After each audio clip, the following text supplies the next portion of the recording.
guys, what is going on? The printer guy here, and today I'm going to be reviewing the Canon Pixma G3270. This is a tank printer, and so what I'm going to be doing in this video is I'm going to be unboxing it, setting it up, and reviewing, but I'm also going to be making some other videos, so please check those out down in the description below. In addition to those videos, I'll be linking to some products down below as well. Those are all organized and handpicked for you so that you have resources along with this video. Now, if you did need to skip around, there are going to be video chapters down below. If this video ends up being helpful, please make sure to like the video. Any questions at all, comment below. And if you want more content like this, please make sure to subscribe. That's really all I have for now. Let's get right into this unboxing. All right, so as we open up the box, of course, in the box, you have your setup ink, and Canon is claiming you have about 2 years worth of ink. From my experience, it does not really last 2 years, and it really does depend on your usage. So I'm gonna be linking down in the description below a third-party ink that's gonna be a lot less expensive and is gonna be essentially the same quality. It's the same dye-based ink from Canon itself. The only difference is that you really would be saving a lot with a third-party ink. So, of course, in the box, we have our setup ink, we've got the printer itself, we got a power cable, and we are going to use all of these items to set up the Canon G3270. So this is everything you get in the box. You do have separate print heads that need to be installed, and I'm going to be showing you how to install them here in this video. But of course, there are other videos, as I mentioned, that are going to cover different topics about this printer. All right, so I do advise that you use the instructions that come with the printer along with this video. You don't want to skip out on those instructions. We will be jumping around a little bit in this video, so this video really won't be necessarily in chronological order. So just make sure you're using the instruction manual along with this video if you're setting up. I'm going to be plugging in the printer. Now, this printer does do only single-sided printing. That is one disadvantage of this printer. However, if you didn't need double-sided printing, you wouldn't miss it. And here we have the Canon print app. This is an app that I highly recommend that you use, but you can connect directly to a PC with a USB A to B cable, which is a USB cable that connects from the printer directly to the computer. All right, so through the app, you're going to go through the different prompts that you need to go through to get to the point where you are actually able to print directly from the app. Now, at a certain point, you will be able to access all of the features of the app, and then you will be ready to move on to the second part of the setup, which is setting up on screen. You're going to select your language. You're going to go through all of the different prompts on the screen until you get to the home screen. Now, before we even install the ink, we are going to need to install the print heads. Now, this is going to be a pretty fast process, and I'll be doing a separate video, so I'm really going to speed through this part. But essentially, in this part of the setup, you're going to lift the top of the printer. The print head carriage is going to come to the middle, and you are going to insert the correct colored print head into the correct slot for the print head into the print head carriage.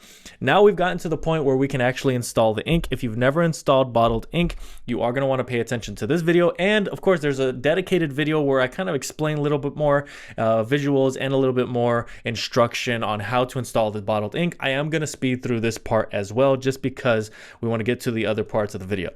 As I mentioned in the beginning of the video, I am going to be linking down in the description below to some third-party ink. It's going to be just as good as the Canon ink, but it's just going to be a lot less expensive. All right, so here we have our paper tray. We have one paper tray on the back. It's pretty standard, 8.5 by 11. You can adjust it to smaller sizes from 8.5 by 11. Here is me putting in some plain paper. Now, of course, I do a print quality test with this printer where I actually print photos, cardstock, some other prints as well. And so in that video, you're going to be able to see the print quality that this printer is able to produce. All right, so once we've gotten to the point where we're actually able to print off a nozzle report, that means that we have essentially gotten to the end of the setup.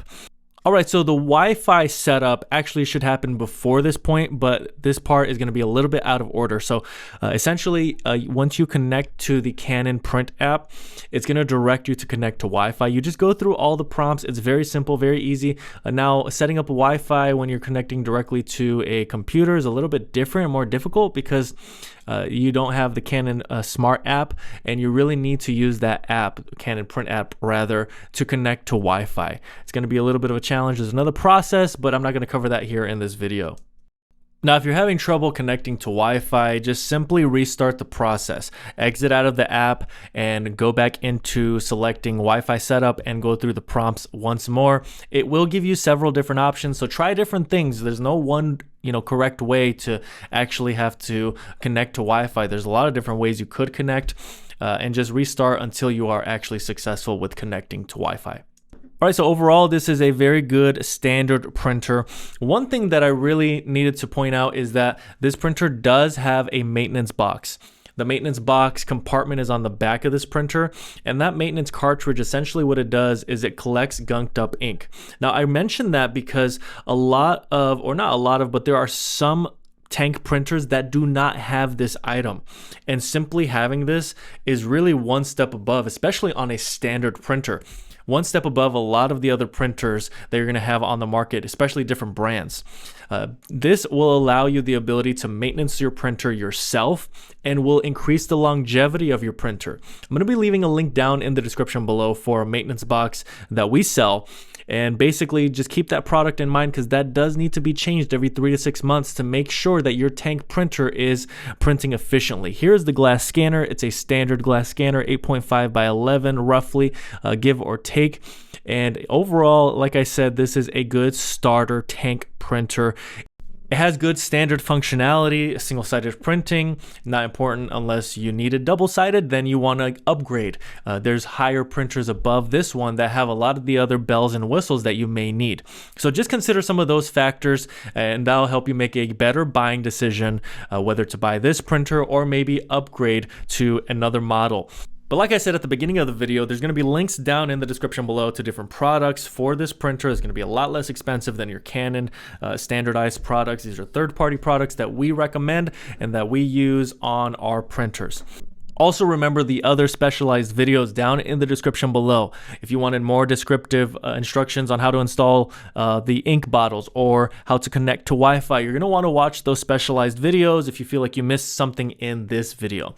But if this video ended up being helpful, please make sure to like. Any questions at all, comment below. And if you want more content like this, please make sure to subscribe. That's really all I have for today. Thank you so much for watching, and until next time. Thank you so much for watching until the end of this video. I handpicked 2 videos that are here on the screen for you to watch next. Also consider subscribing to this channel. There's so much helpful content for you if you're a printer owner, and it's just good to have a resource like this for you in the future, whether you're dealing with a printer that's not printing well or you need more printer recommendations. So I look forward to seeing you again in another video.